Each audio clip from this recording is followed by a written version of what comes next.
It's May the 22nd, and welcome to Morning Message.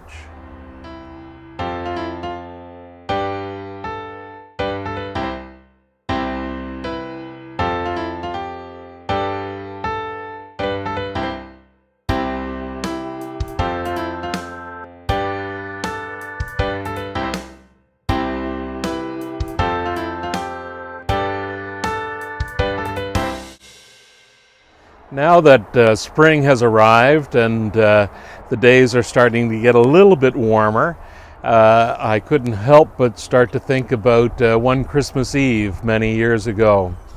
I was in Port Hawkesbury, and Christmas Eve was unseasonably warm. It was probably 10, 12 degrees during the day, and in fact there had even been a thunderstorm that day. And sometime during the day we had a service for the children in Port Hawkesbury, and then there was a 7 o'clock service in Ayrshire and 11 o'clock service that night back in Port Hawkesbury. So what was there to worry about? I drove down to Ayrshire for the 7 o'clock service. Roads were clear, the skies had gotten cloudy, but otherwise it was a good drive.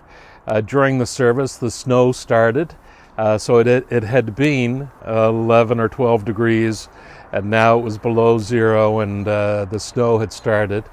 And driving back to Port Hawkesbury that evening, after worship and before the 11 o'clock service, it was whiteout conditions. It was a blizzard. It was a miserable drive. And there's a portion of the highway where there's no houses or street lights or anything like that. So I had no idea where I was on the road. There were several cars behind me, but nothing in front of me, so I couldn't even follow the rear lights of another vehicle. I was the head vehicle. And when we got to, I think it was Lower River Inhabitants, that's where there were some lights and things like that. So I pulled over just because I needed a rest. And these cars, of course, whizzed by me. And the snow had let up at that point anyway. So I got back to Port Hawkesbury safely, and we had the 11 o'clock service. But I remember the weird thing that I was thinking of as I was driving through that snowstorm was, I wonder what the bishop would have said to me had I gone in to see the bishop about ordination years before, and said, I feel called by God to sit in my car on Christmas Eve in the middle of Cape Breton, in the middle of a snowstorm. I feel called to that. Well, of course, he would have quickly and rightfully ushered me out of his office had I said something like that. So it got me thinking, what if I had gone into the bishop and said, during a pandemic, I feel called to stay at home, to wash my hands, et cetera, et cetera. Again, I'm sure the bishop would have rightfully ushered me out.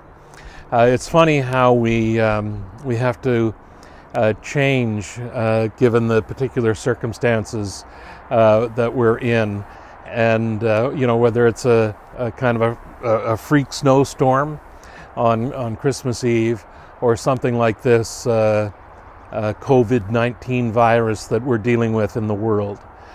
We find ways to get through it. We find ways to strengthen ourselves and to strengthen one another, so that we're able to get through it. One of the commitments I made, of course, at the beginning of the stay-at-home suggestion was to start doing these morning messages to help brighten up people's days. I hope that they've done that. I hope that that's one of the results of this. And to remind people that we are in relationship. We are in the very being of a God who loves us and wants the best for us, and gives us the skills, the intelligence to be able to deal with these situations, to be able to help one another through these trying times. So my hope and prayer for all of you today is that you continue to feel God's presence in your lives, that you continue to feel God's blessing as you go about your day, whether you're staying at home or whether you have to venture out to a job or venture out to get supplies or whatever it is. My hope and prayer is that you feel God's presence in your life. God bless.